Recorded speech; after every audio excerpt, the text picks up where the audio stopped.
ABC Radio, Melbourne and Victoria. This is the Conversation Hour. Nic Healey here, filling in for Rochelle this week, 1300 222 774. Frankie Freeman is from the Council on the Ageing Victoria. She actually works in the Women Working Together program, helping women who are over 50 get back in the workforce, all with the help of mentors. Frankie, good morning. Good morning, Nick. How are you? Tell me a bit about the program. The program is run to kind of address one of the things that you've just been talking about, which is ageism in the workplace. But obviously we know that issue can affect women significantly.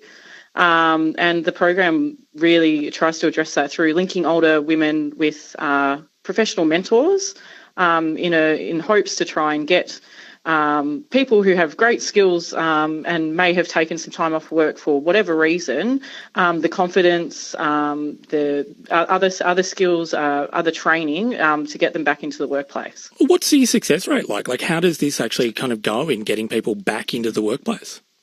We're actually quite successful with this program on a number of levels. We're one of the more, successful programs because it's run in a couple of different groups. But our method with the mentors means that people who are engaged with our program, the women who are engaged, are much more likely to be financially better off in terms of not relying on welfare by the end of the program, but also are more likely to stay in their jobs longer than other similar cohorts. Frankie, why are, women wanting to re-enter the workforce? Is it about sort of, still feeling active, wanting to use skills? Is it purely financial? I mean, do we have a sense of what the push is?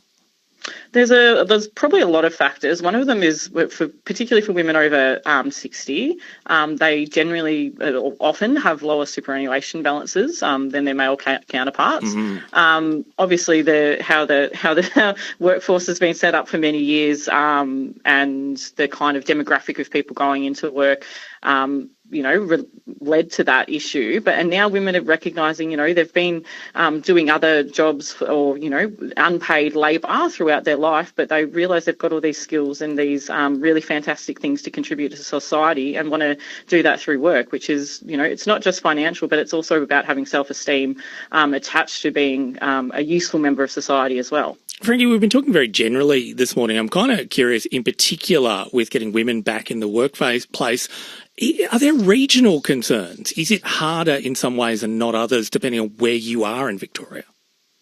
Yeah, I think there is a strong sentiment that does occur. It's there's regional areas, obviously with some of the, changes in workforces already mean lots of businesses are, going to online means or going to international means, and sometimes that means people lose their job, which means there's more competitiveness